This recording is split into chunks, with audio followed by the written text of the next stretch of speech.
always the symbol of comprehension.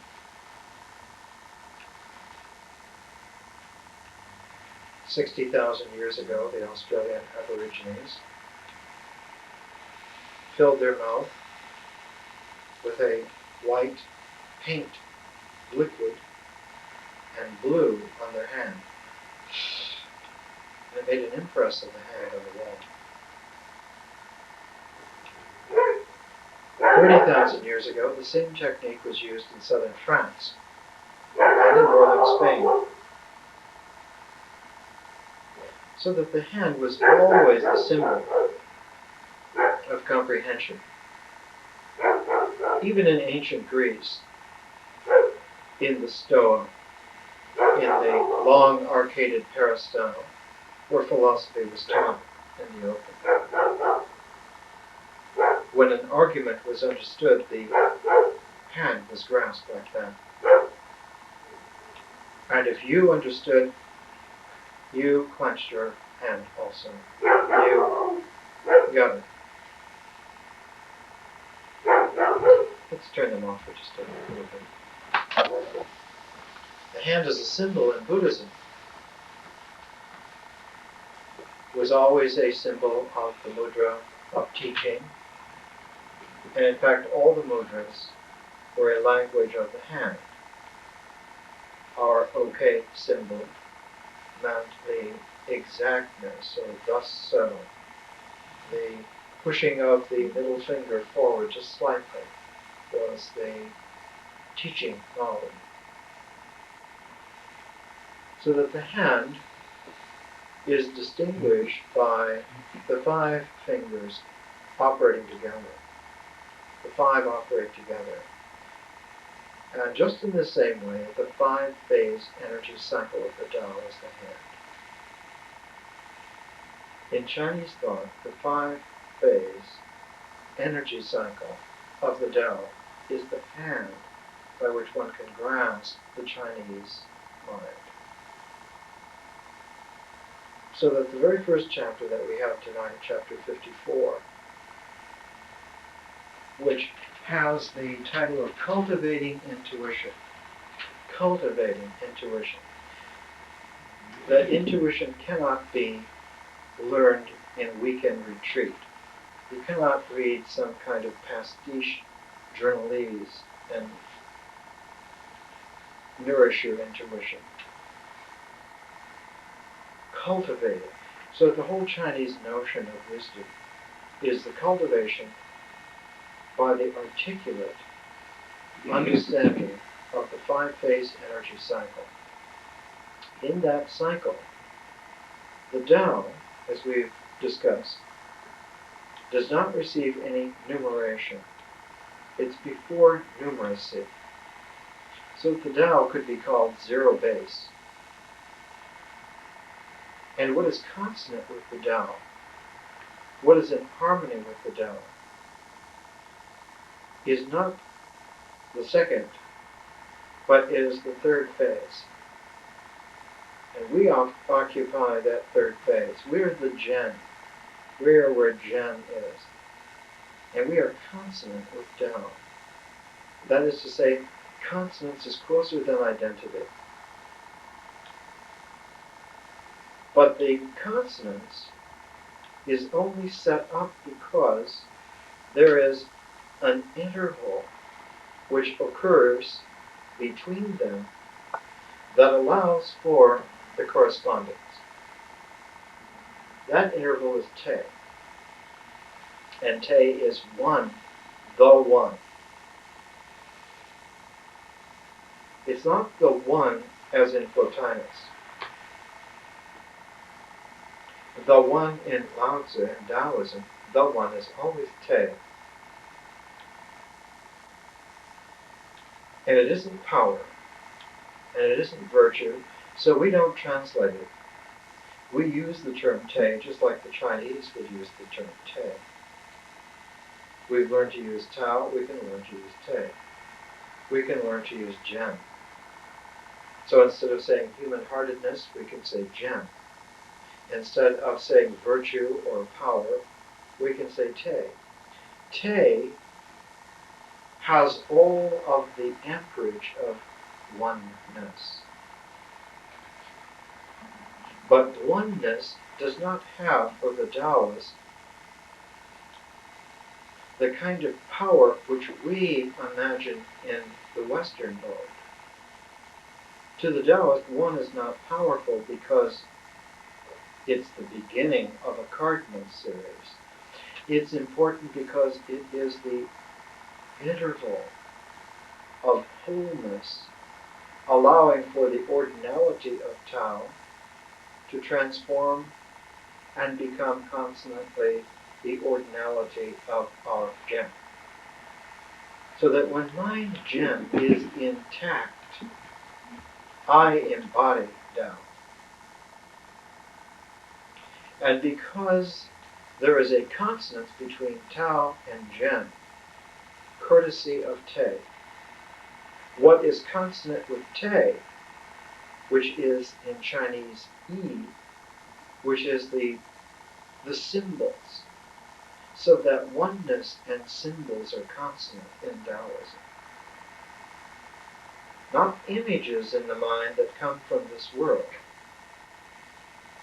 Not a picture of a tree in my mind. It's not the image of the tree, but it's the tree as symbol that is consonant with Te.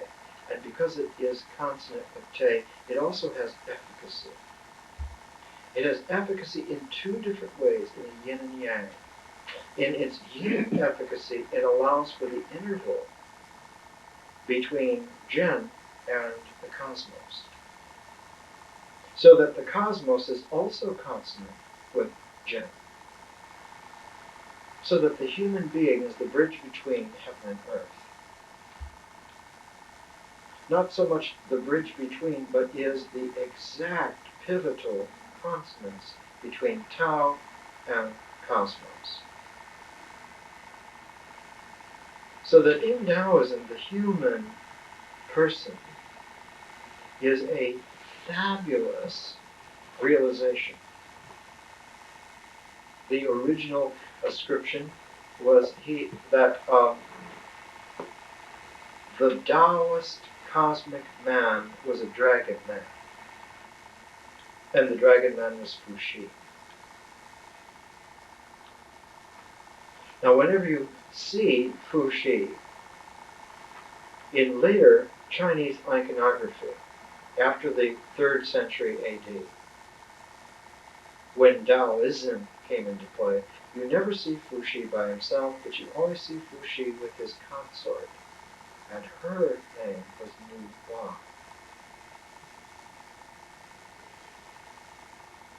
When Sir R.L. Stein traveled in the Gobi Desert in 1900, largely because he wanted to see for himself if all of his stories about a fabulous theosophical kingdom, Shambhala, really existed. He found in the very center of the Gobi Desert, in a cemetery, at a place called Lulan, where there hadn't been any human population for 1,000 years. The only thing other than the drifting dunes were the stubs of centuries-old tamarisk trees, and then the ghostly whistling of those sands around the tamarisk phantoms. Sir Arl found a cache of material, books, paintings, scrolls. All of it ended up in the British Museum. All of this material there was characterized by an attentiveness to the original Taoism, modified only by the introduction of Buddhism. And you found that Fuxi and Nu Hua were presented together as mutually coiled serpent people, and the man and the woman were like the heads of the serpent, and so the torso of the man and the torso of the woman had their serpentine bodies intertwined, and they were intertwined 3 times and then joined together at the bottom, so that it was an Asian caduceus. It was a hermetic symbol. And Nu Wa holds the plumb.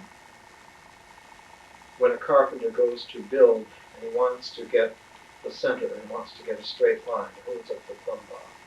She held up the plumb bob. And Fu Shi holds up the carpenter's square.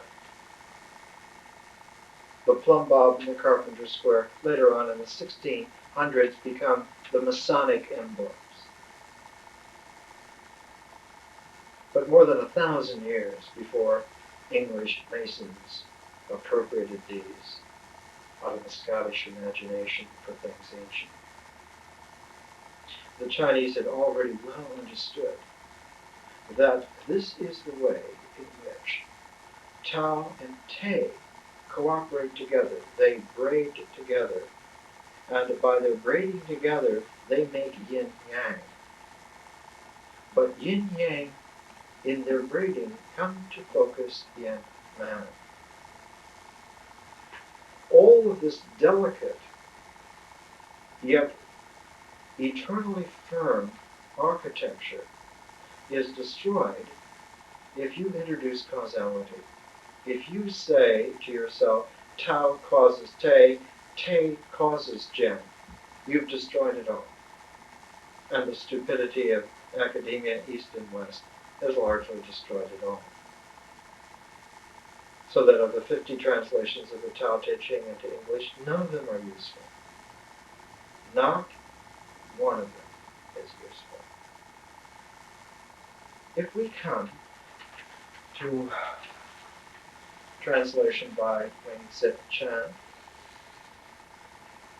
one of the big cheeses in the Sino-American academic world. It is his huge tome of history of Chinese thought that Princeton has published many decades ago. He translates chapter 54 in this way at the beginning.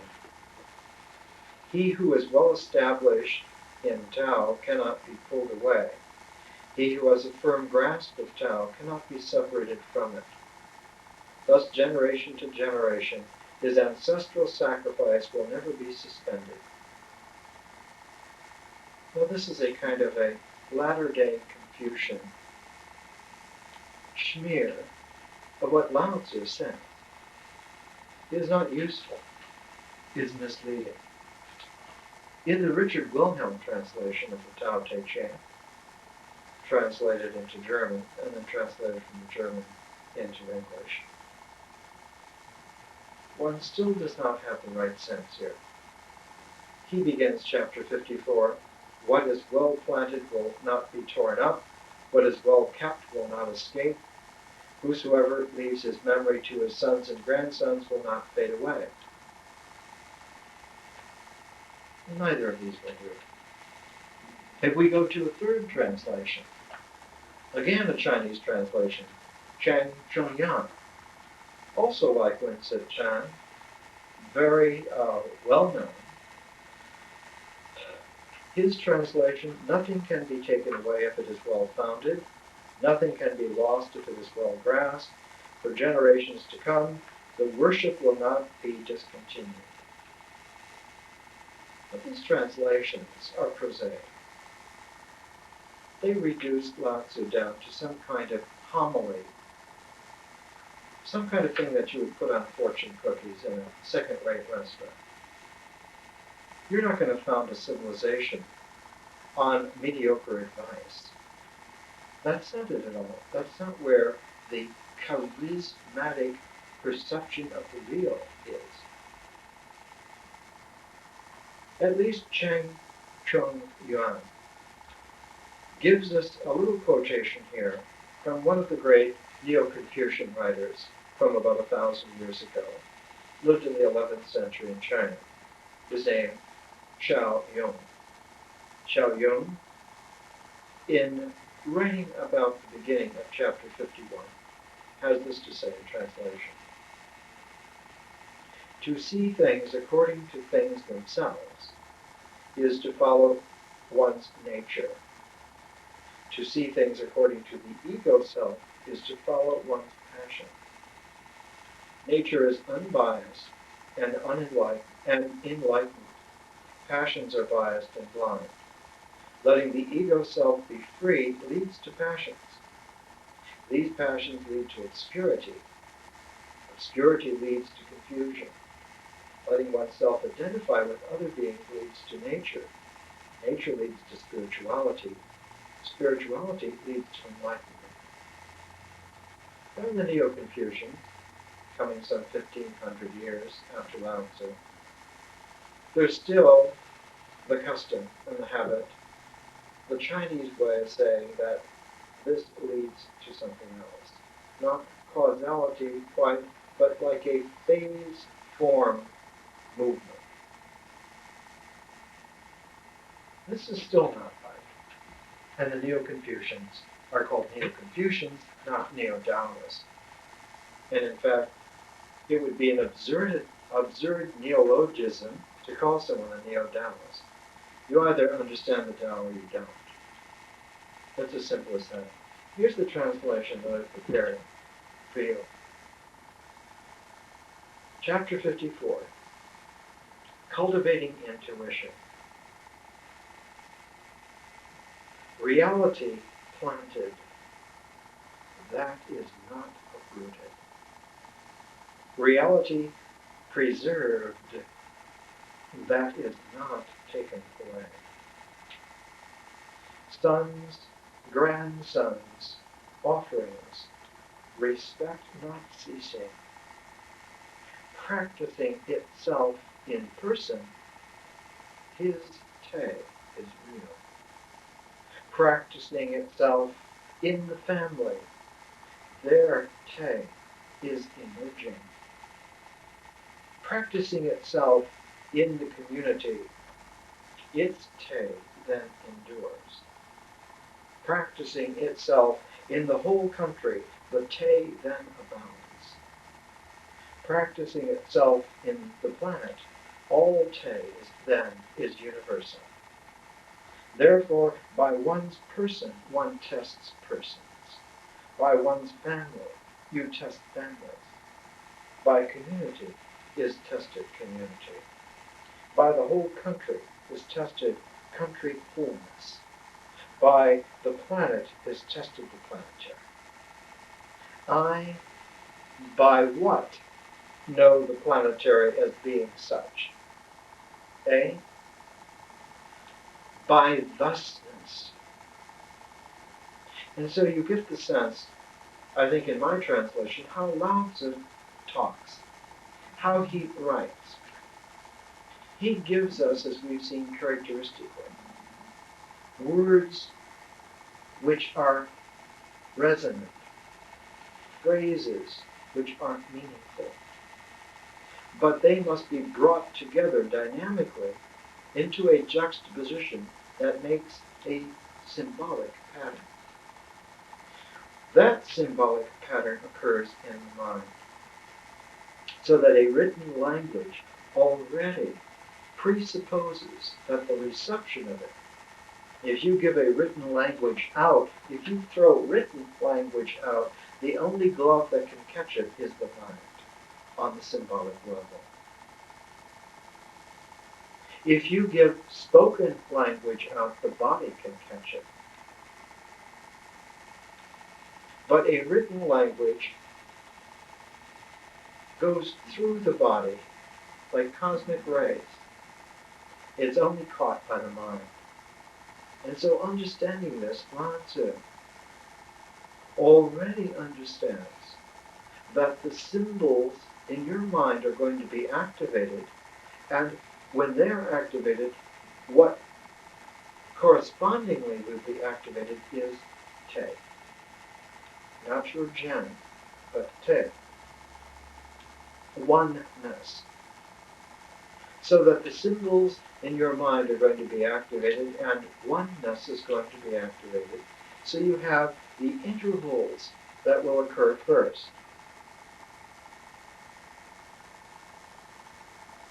So that this chapter is entitled Cultivating Intuition, and one cultivates intuition by bringing the mind and its symbols into sync correspondingly with te. Not by making symbols powerful, That was a stupid reductiveness. And it was done many times in Chinese history. We're going to make symbols powerful. And this is not it at all. It's that when the symbols in the mind are consonant with oneness, they are beyond power. Because what is beyond power is the sense that they actually then function as articulate intervals that allow for the other side of themselves to come into play. What is on the other side of te in symbols in consonants? The consonants of Tao, Zhen, and cosmos. So that the cosmos and the human spirit and the Tao blink into vision, blink into manifestation, occur suddenly, spontaneously, because a preparatory interrolling has already articulated a place for them to be. If there were no place for them to be, they could not occur with any kind of corresponding form. And so human being is very mysterious in the sense that we occur spontaneously as a focus, a spiritual focus, because symbols and oneness, because te and I have already prepared them. So Lao Tzu evokes te and I like priming the pump, so that those juices are flowing. And when they are flowing in sync, when their correspondence is there, when their articulate intervalness is there, the notes of Tao, Ten, Zhen, and Cosmos are sounded together as a harmony.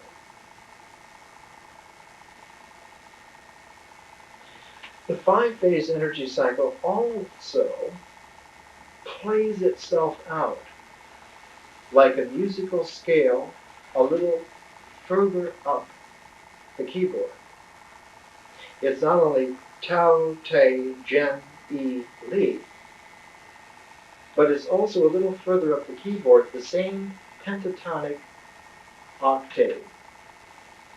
The same pentatonic scale plays out as person, family, community, country, universe. And Lao Tzu is saying, there's no way that you can see a person until you yourself are a person. There's no way that family occurs to you in its pristine thusness until you are part of a family. There's no way that community can be understood until you're in a community, part of a community. There's no way that the whole country, the country as a whole, the allness of a country can be seen unless you are a part of that. And 5, the traditional translation is the world, the 5th phase as the world. I think planetary is quite permissible. There's no way to see the planet on any scale less than planetary. There's no way. You cannot see the planetary from a continental standpoint. You cannot even see the planetary from an oceanic standpoint. It exceeds those limits. And so the chapter 54, Cultivating Intuition, begins with this kind of a couplet.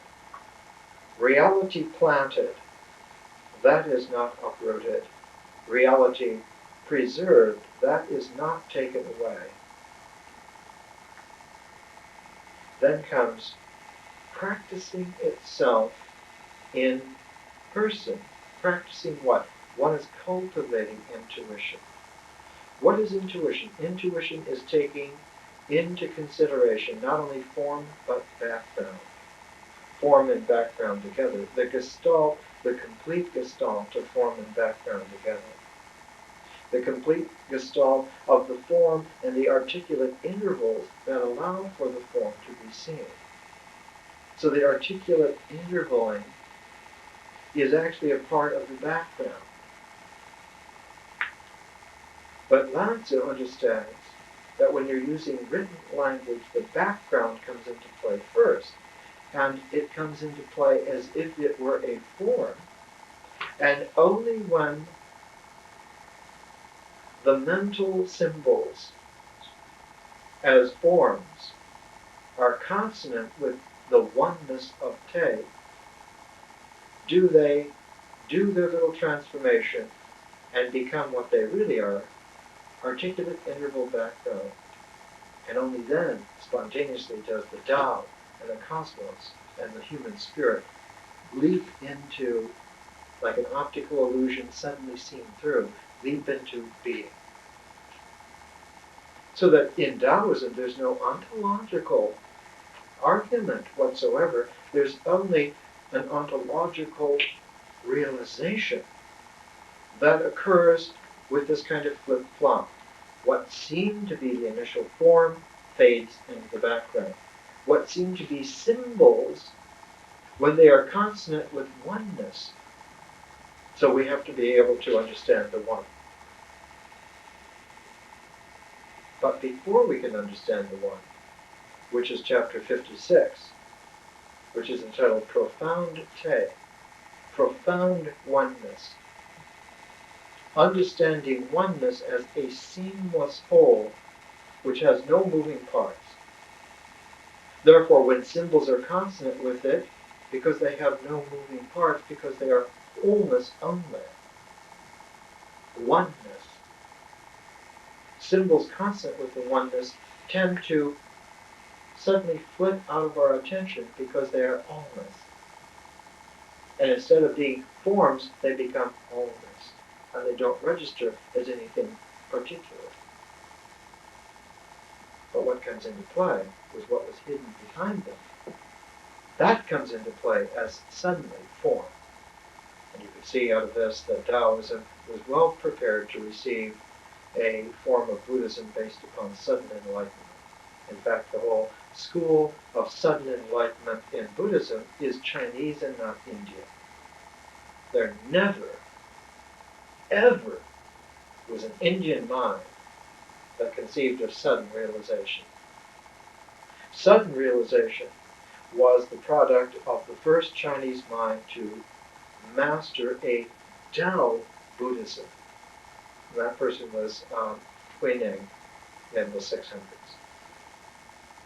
So before we can have Lao Tzu throw the written language of profound Te to us, he throws us chapter 55. Why does he throw us chapter 55? Because chapter 56 and chapter 54 have to correspond, and there has to be an interval between them. So chapter 55 is like an interval between 54 and 56.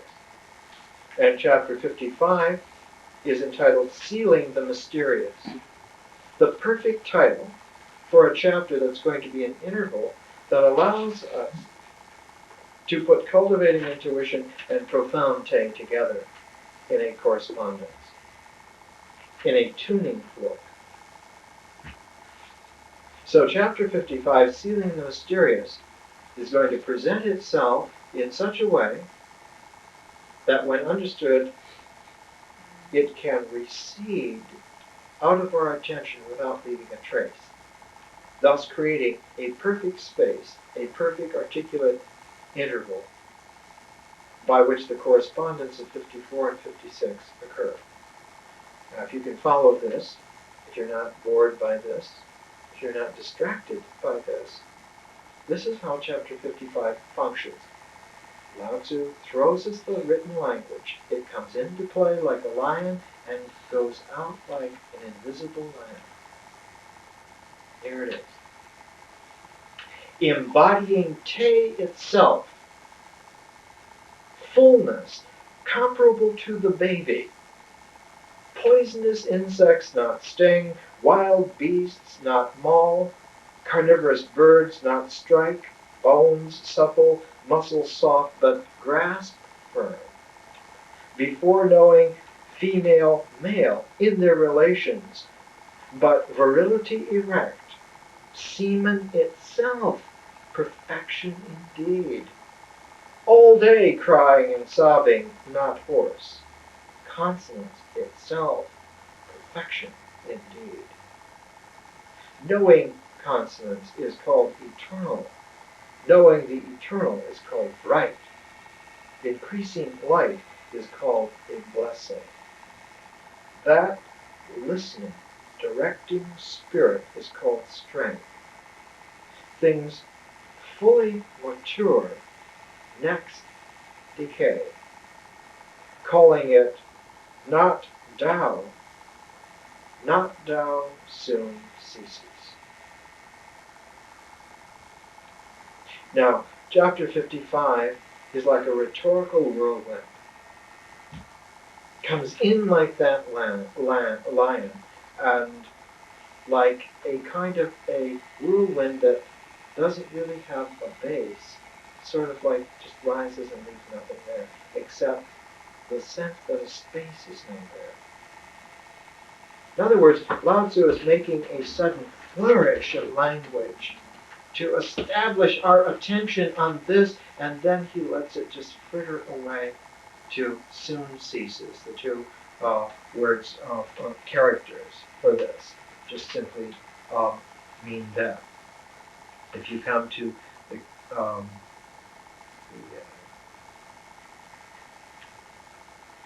two characters are Cao Yi, soon ceases. The translation that is here in Wing Sit Chan. If we come to 55, let's see how he handles it.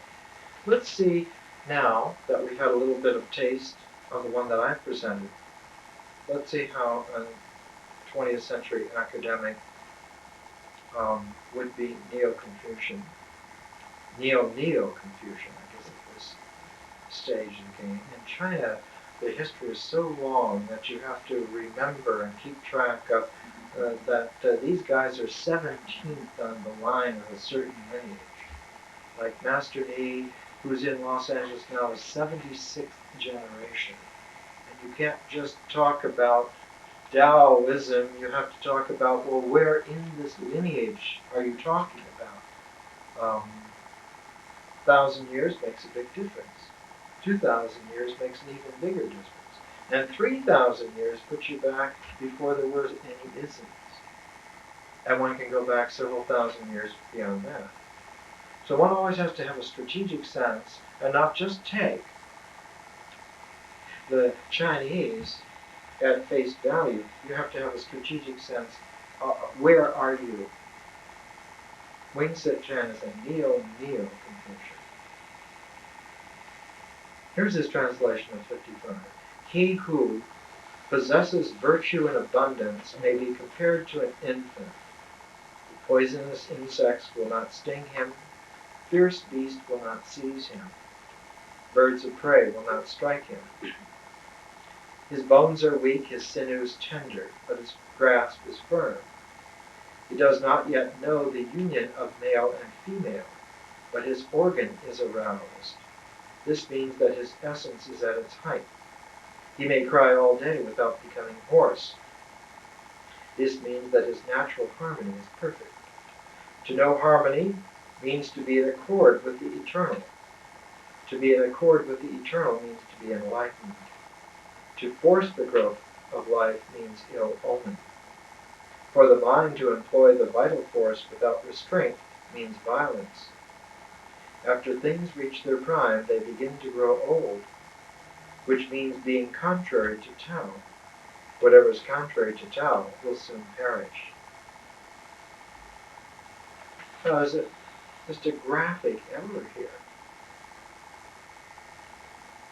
After things reach their prime, they begin to grow old. They begin to decay. That is a part of the Tao. That's not contrary to Tao. If they would reach their prime and continue to grow, then they didn't reach their prime. Or the further prime is actually a confusion. So it actually is not that after things reach their prime, they begin to grow old, which means being contrary to Tao. Doesn't mean that at all. Whatever is contrary to Tao will soon perish. That's not the sense that's here. In fact, the whole translation is like an academic rendering without the inflection of the strategic use of chapter 55, the strategic use of the language to suddenly, as a flourish, get our attention and then show us how our attention, by quieting ourselves down, suddenly what we were attending to vanishes. And in vanishing leaves an articulate interval, so that strategically what came before is remembered, and what now comes next is in correspondence with it. This is the way the Tao operates. So that when you get to chapter 56, it is consonant now. Or at least has a chance to be consonant. In Lao Tzu it is consonant with 54. So that, in a way, cultivating intuition is consonant with profound te. They correspond together. They are two ones. It's not that this chapter is one and then this chapter is twice removed from it. It's that these two ones resonate together. It isn't that my Jen is twice removed from Tao. It resonates with it. And when the resonation comes to perfection in a consonance, there is no way whatsoever to tell the difference between them. But there is an articulate distinction whereby I know that my Jen is consonant with Tao, and I don't mistake my Jen for Tao, even though it is consonant with it. Why? Because I also know that the oneness of Te is making an articulate interval between the two, and that's why the correspondence can be perfected to consonance. I don't know if you can follow that, but that's the Chinese sense. That's the way the Chinese mind, the classical Chinese understanding, would work. So that when you get to profound Te, now we can talk about the One. Not philosophically as an ontological idea, but in a very real, existential awareness, scintillating with realization that the One articulates Tao. It doesn't just imitate Tao, but it articulates the way in which Tao then will become consonant with our spirit. Chapter 56, Profound Te. Knowing the One, not speak. Speaking the One, not knows. Now, some of the translations of this carry, I suppose, a little bit more homiletic sense. One who is aware does not talk, and one who talks is not aware. And it's clever, and it's homiletic, and I suppose it's passable. Ching said Chan, he who knows does not speak, he who speaks does not know. But again, it's fortune cookie time. That's not Lao Tzu. He's not giving you advice. He's using language strategically now, so that your Jen comes into play with Tao now. He doesn't want you to have good advice, which you can take into the marketplace. He wants you to be consonant with Tao, because once you do that, once that taste is there, there's no sense. Let's stop there and remember how we started. We started with the symbol of the hand. It's not the hand that is on the Australian Aborigine painting. It's not the hand that's on the wall at Lascaux. It's the symbol of the hand. The symbol is there. So that the hand is presented. The breath blows on the hand and makes an outline of it, and you take the hand away, and what's left is the not hand. So that the symbol that's there is the not hand.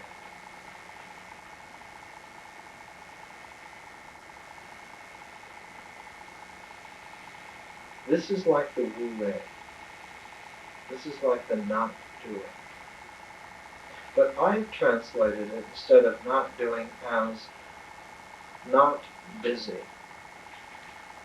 In the sense that it makes too metaphysical an appeal to us to say not doing. It makes kind of like a 60s cleverness, Zen-like quality of, well, I'm just sitting quietly, not doing anything. It's cute. And there's nothing cute about the Tao. Nothing cute at all. It is startlingly, spontaneously unexpected.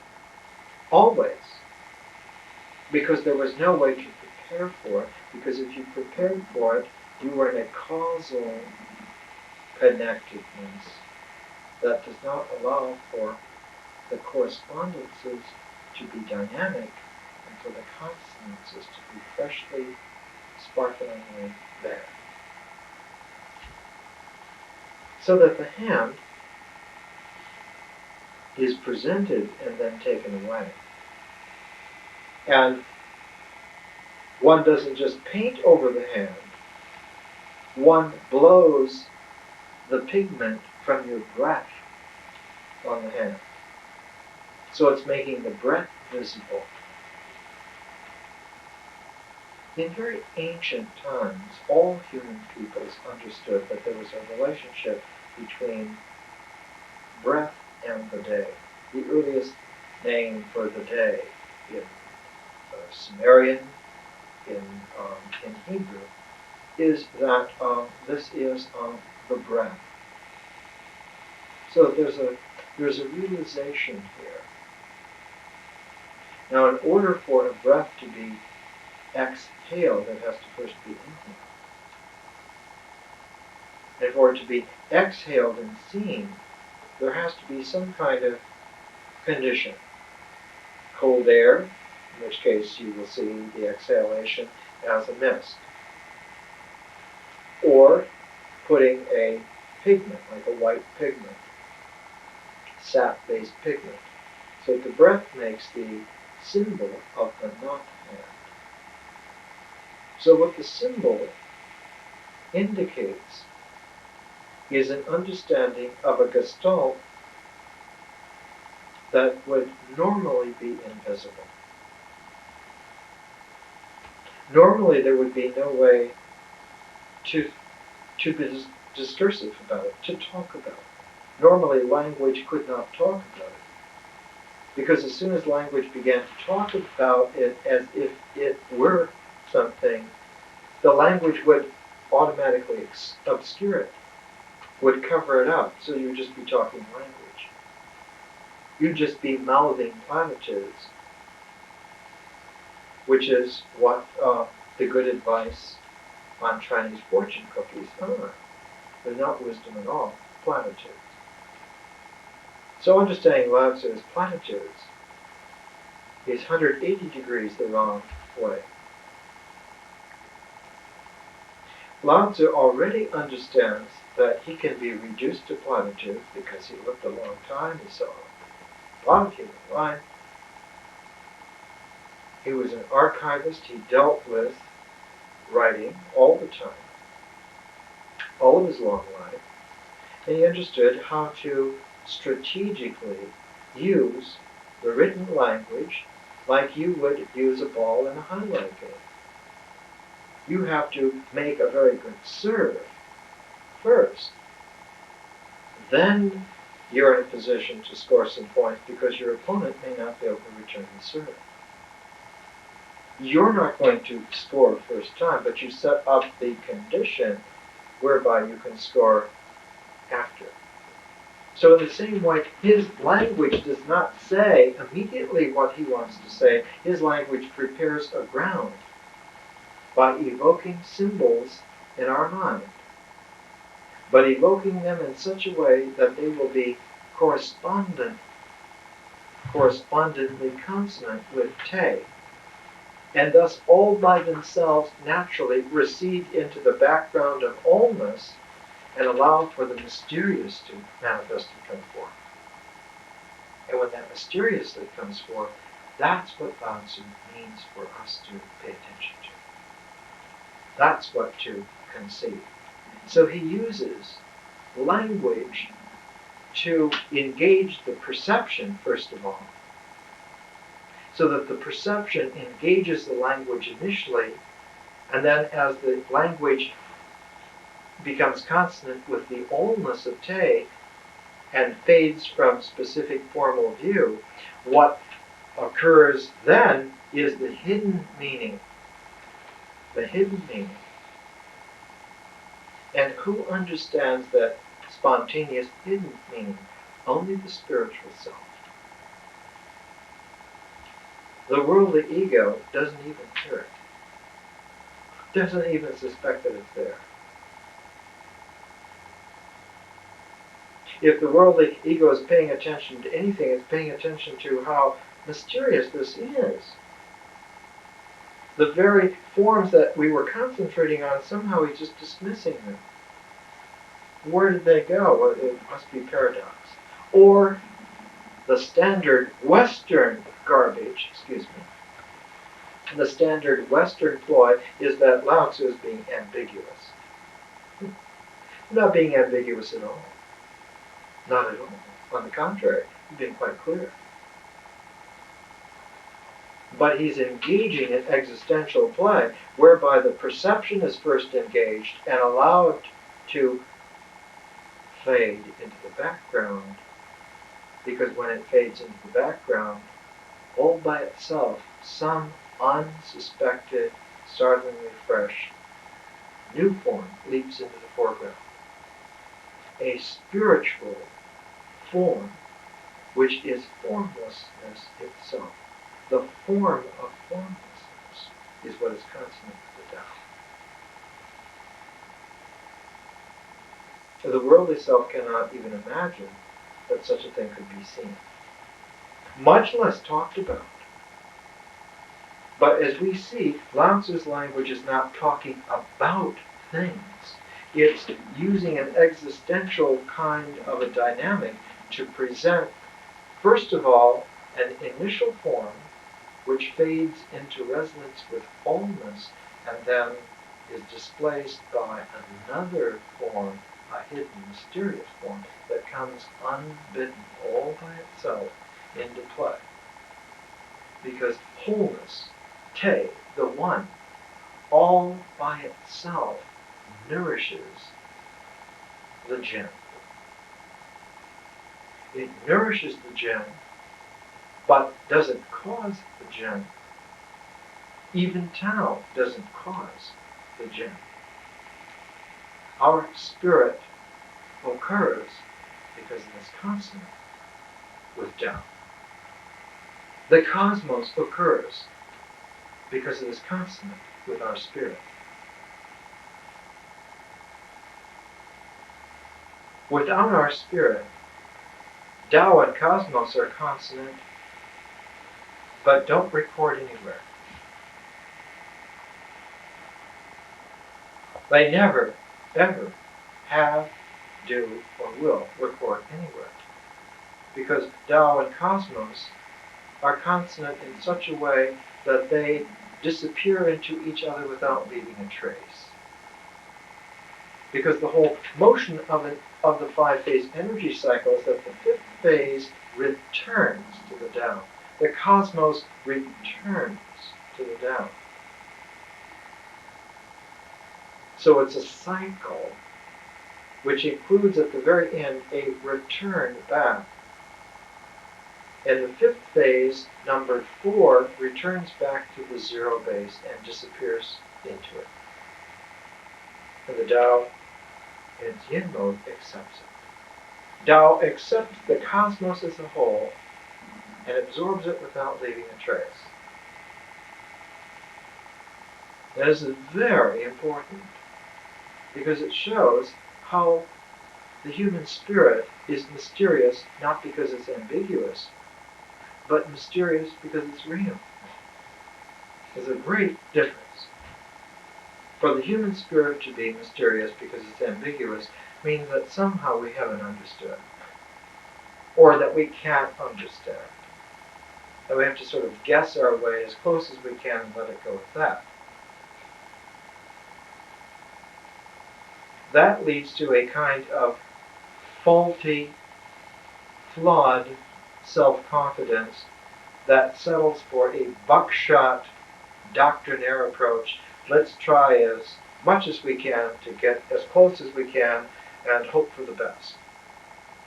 Whereas the Tao actually leads to the realization that any degree of specificity that we wish to attain, we can. And so it leads to science. And so all of Chinese science was Taoist. None of it was Confucian. None of it was Confucian. All of it was Taoist. Just like all of Western science is Hermetic. The illusion that Western science is somehow Aristotelian is a medieval faux pas, which is compounded by the scholastic arrogance and carried on by Cartesian con artists. So then in the East, the Tao, in the West, the Hermetic tradition, manifests eventually science. And that science is spiritual because that's how it is. There's no science that isn't spiritual. What do you get with a non-spiritual pseudoscience? You get custom, in a derisive sense, custom. So that when you get to chapter 57, it's entitled Simplify Custom. By simplify custom, Lao Tzu means par away what is excess, and if you keep doing that, the simplified custom becomes exacting, and instead of custom, you get back into the ecology of the energy cycle.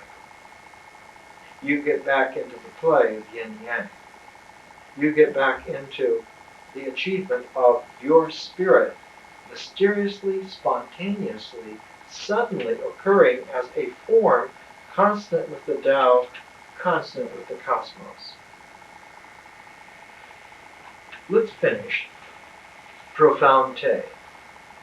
Now notice that Profound Te, chapter 56, is correspondent with chapter 54. And 54 and 56 are correspondent together, and chapter 55 is the interval between the two. But chapter 57 is correspondent with chapter 55, with 56 acting as the interval. So that here's the yin-yang play in Lao Tzu. He doesn't talk about yin-yang as ideas. He demonstrates the movement of yin-yang as structural realities. And if you're following him, the Tao Te Ching is like a symphony of dynamic harmony.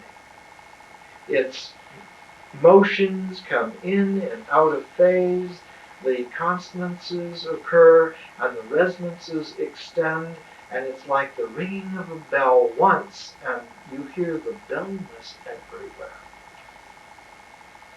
And so it's called the 5,000 characters, because symbolically the 5,000 characters is a complete enough vocabulary to say enough to understand who you are.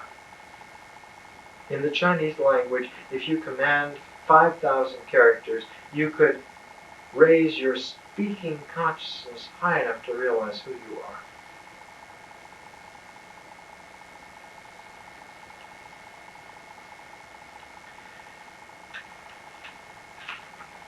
Here's profound Te. Knowing the one, not speak. Speaking the one, not knows. Shutting the mouth seals the gates. Blunting sharpness can unravel tangles.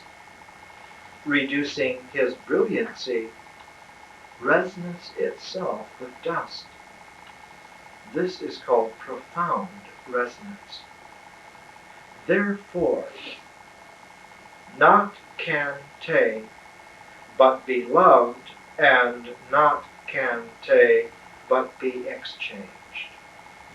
Not can Te, but be principled, and not can Te, but be injured. Not can Te, but be honored, and not can Te, but be humiliated. Therefore it becomes the planet's esteem. So there's three. Notice the reoccurrence of the symbolic structure all the time. There's always the structure. There's the 5-phase energy cycle. There's the polarities that suddenly become complementarities. There's the oneness. There's the three quality. Always there's this interplay in Lao Tzu. Always these symbolic structures are operating, and so you look for them. Why are they operating? Why are these symbolic structures so articulate in the written language of Lao Tzu? Because he knows that the first way that we're going to grasp it is with mind's symbols. And so he puts them out so they're in harmony already, so that they're correspondent already with the symbols in our mind. And if we see them initially as symbols, Lao Tzu's words will anneal themselves, using the alchemical term. Lao Tzu's symbolic structures will anneal themselves with the symbol structures in our mind and be much quicker, almost spontaneously, corresponding with Te and recede into the background instantly. So it's a language meant to perform a kind of a magic trick. Erasing the word trick, a magic operation. Erasing the word magic, a transformational operation. Erasing the word operation, a transformational grammar. So Lao Tzu's language is a transformational grammar. That's meant to engage your mind instantly in such a way that it resonates with Te, with allness, so that the first symbolic conceptions that you have are made not to last so that you remember them, but they're made to fade so they will vanish without a trace. And if they vanish without a trace, the mind so engaged will have articulate spaces in symbolic shapes. And instead of having the ideational forms filling those symbolic shapes, you will have the symbolic shapes with no content in them whatsoever, and they will be able to evoke a gestalt which could not have been seen before. It's like blowing on the hand and then taking the hand away and leaving a not form of the hand. Lao Tzu's language leaves a not form of the transformational grammar structures in the mind. Because if the mind, instead of being a record of content, is a vehicle for recording articulate spacing, then what occurs is the spirit. Because the mind is not the same as the spirit. And if the mind is doing all of the point work, the spirit never can emerge. It's always hidden in the background. But if the mind specifically makes structural apertures through which we can see windows of form, the spirit comes rushing through those windows of form and occurs in those shapes. And that's what Lao Tzu is doing all the time. All the time. So that instead of being ambiguous, the more gracious way to say is that at the very least, Lao Tzu is being ambidextrous. But on a deeper level, he's being completely clear. Here's how chapter 57 then reads. Simplify custom.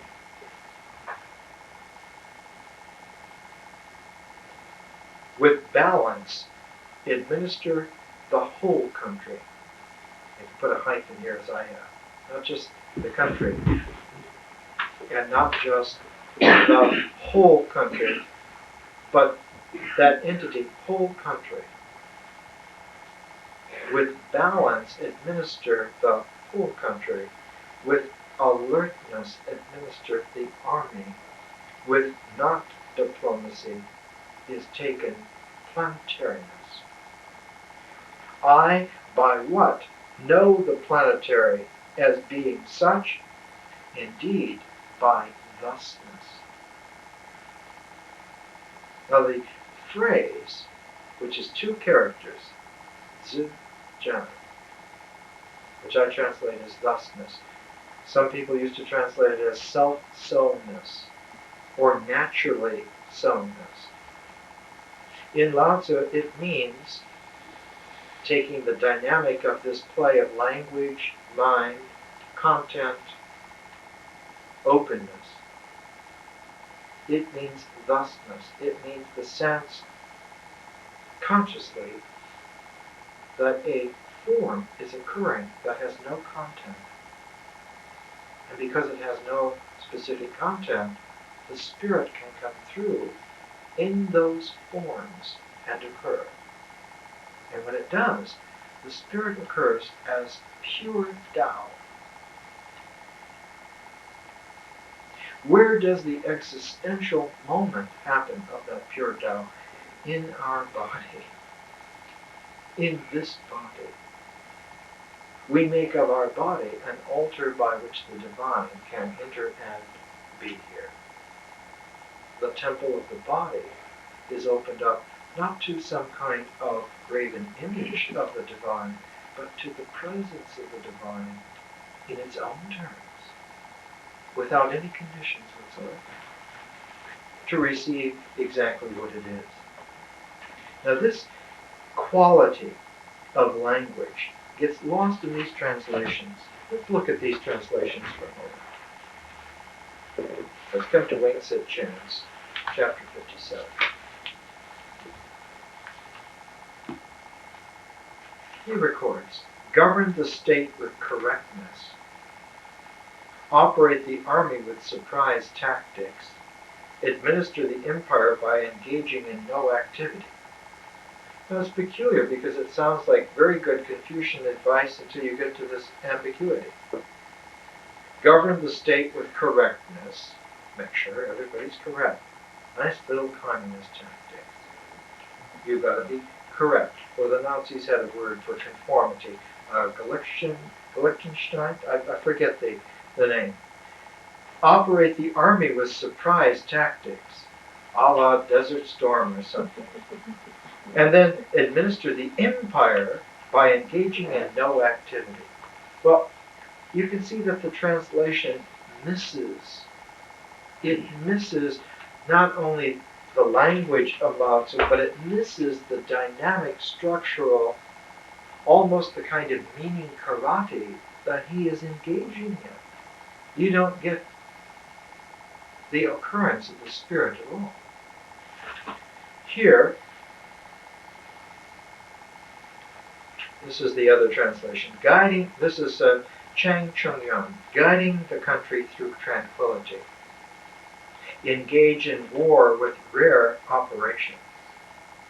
Win over the world through non-action. It sounds like George Bush's policy. Engage in war with rare operations and win over the world through non-action. It's ridiculous. And you can see how Lao Tzu got a bad scam over the last couple hundred years, that Westerners have been fiddling around with it. No one has understood it. You don't see anyone putting it into play. Whereas in Chinese history, you find example after example for thousands of years of individuals who put it into play by such tens of thousands that one doesn't even have to record their names. And occasionally there are those like Tong Tai Tsung or Zhou Enlai who put the Tao into operation in such a way that it's not even recognized as Tao until generations later. My God, this is what he was doing, or this is what she was doing. Many Chinese women have worked the Tao, have made the Tao work. Here's how my translation continues. Chapter 57, Simplifying Custom. With balance, administer the whole country. With alertness, administer the army. With not diplomacy is taken planetariness. I, by what, know the planetary as being such. Indeed, by thusness. In this world, increase restrictions, prohibitions, but the people are incrementally poor. The people increase their sharp weapons, the country increasingly chaotic. Gen becomes more crafty, cunning. Abnormal things increasingly occur. Law and order increasingly promulgated. Robbers, thieves increase appearance. So you can see that this kind of devolution, Lao Tzu is presenting the devolution, the way in which the tigers chasing each other don't turn into butter, but turn into some kind of vicious, endless cycle.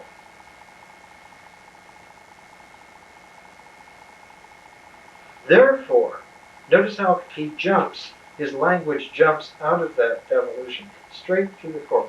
Therefore, spiritual gem says, with my not busyness, the people themselves reform. With my loving tranquility, the people themselves concord. With my not busy business, the people themselves prosper. With my not busy wants, the people themselves simplify. Let's pause there for just a minute so we can bring our other people back. Let's pause there.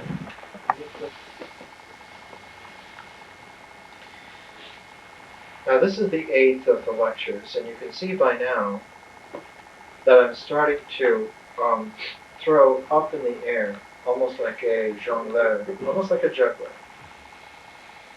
I'm throwing up the elements so that you can observe that the Tao does not work by some kind of causal connectedness.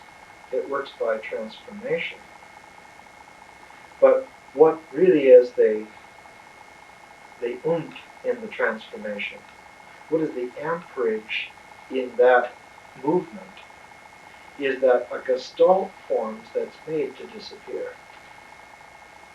Because when that gestalt disappears, it evocatively, in a complementary way, allows for a counter-gestalt to occur spontaneously.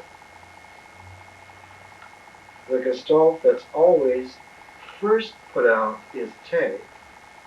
And when Te disappears into the background because it is only the one, it is only always, Tao appears in the form of our spirit. And so Lao Tzu says of such a human being is no longer a worldly thing, but is now a spiritual person. And the Taoist word is Shen. Shen. In early China, there were two concepts of soul. One concept was that we had descended from heaven, the other that we'd risen from the earth. The soul that descended from heaven is called the Hun, and the soul that came up from the earth is the Po. And that the Hun and the Po somehow were together, and at death they split apart. The Po goes back into the earth, and the Hun goes back into heaven. But if they have not experienced harmony in their lives, they tend to want to still come back together, but they don't know where each other are, and so you get Hun ghosts haunting from above and Po ghosts haunting from below. And so many people have lived disharmonious lives that it's literally raining bad spirits from above and bad spirits from below. So the Chinese roofs are curled on the ends to allow the bad spirit rain to come down and go back up. And the placement by Feng Shui is so that the bad spirits coming up will come up in a kind of a meridian energy, and they will just flow out along those meridians. What held the Hun and the Po together was the Shen. And if the Shen is activated in your life, when you die, the Hun and the Po go immediately to where they should go, and the Shen is free to be where it is in the Tao. This is salvation. Not going to heaven is salvation. Not being ecologically ground back into the earth. Neither of those are salvation to the Tao. But being a spirit which is eternally free, that's salvation. So there is a very definite program here, if you will, a religious program, but not the obvious religious program at all, a hidden religious program, and one that really cannot be called religious because the term religious means bound or binding. And the Tao is the religion of not binding. The not bindingness.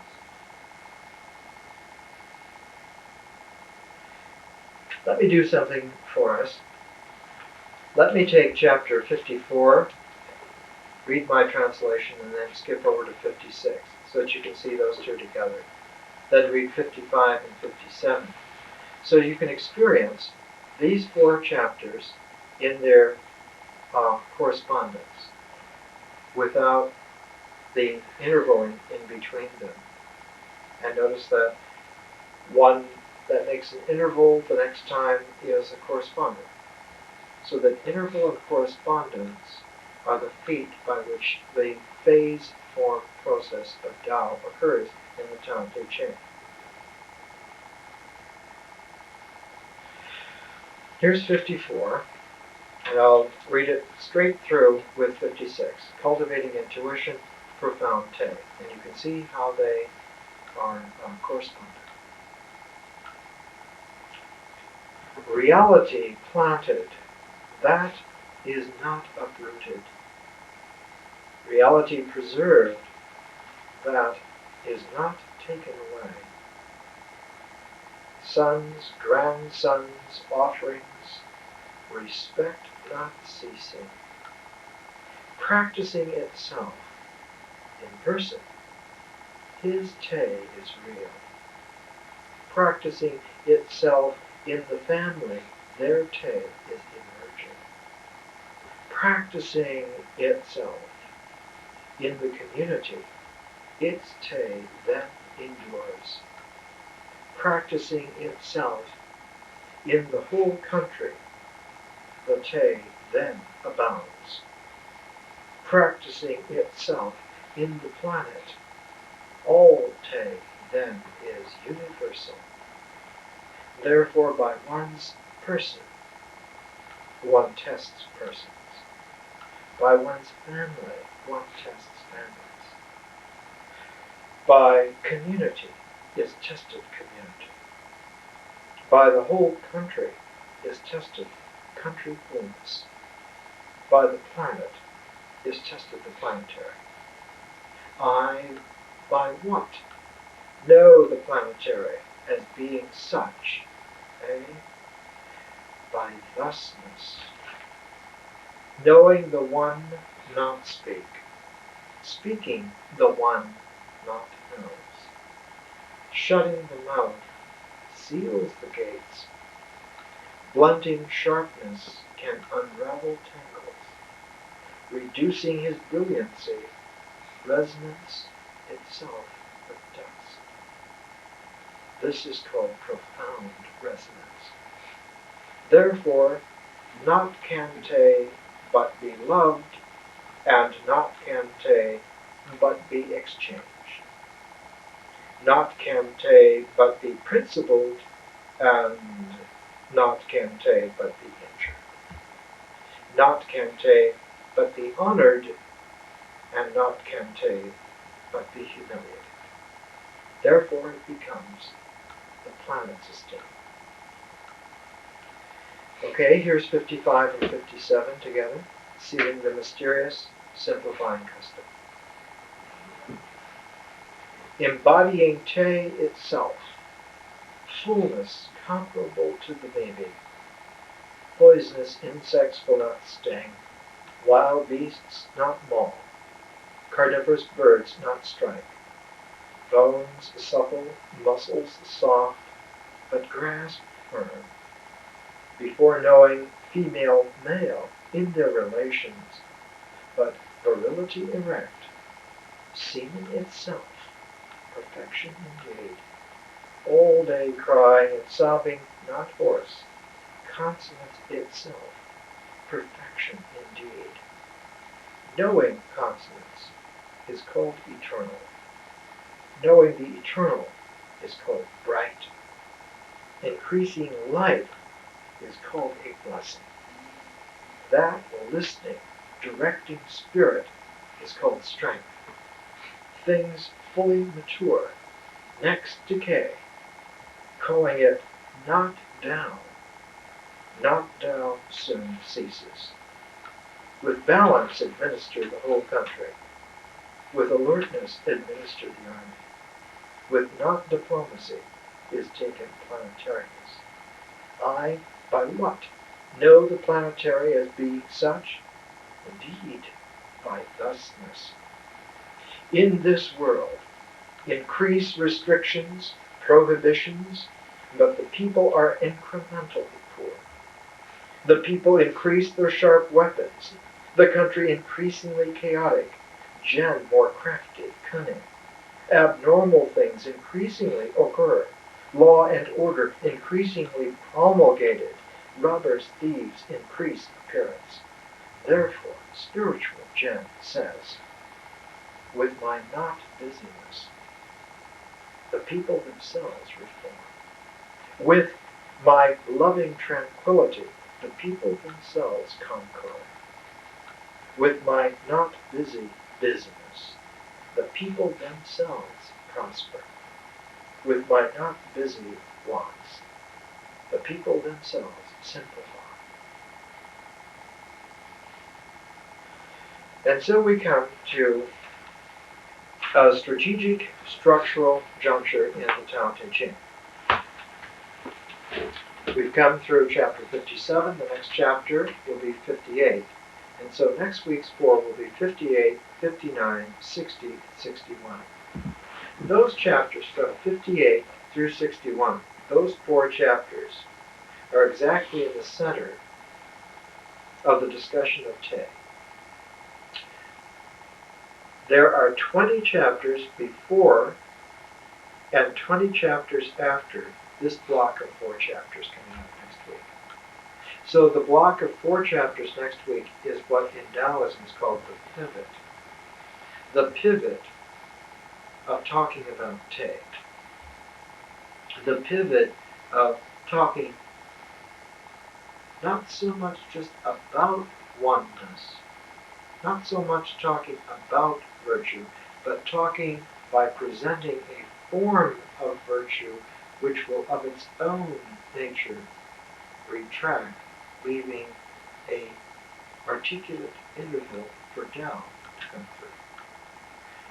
So that by talking about Te first, we prepare a ground wherein Tao can occur with intelligence for us, with knowing about it. If we talked about Tao first, there's no place, there's no space, there's no articulate background against which the form of Tao could be understood. And so we talk about Te first. But in the discussion of Te, 20 chapters lead up and 20 chapters lead down. And at the top of this volcano of presentation are the 4 chapters next week. And as we go to chapter 58, what would be the title of the first of these 4 chapters? The title is Adaptation to Change. Adaptation to change.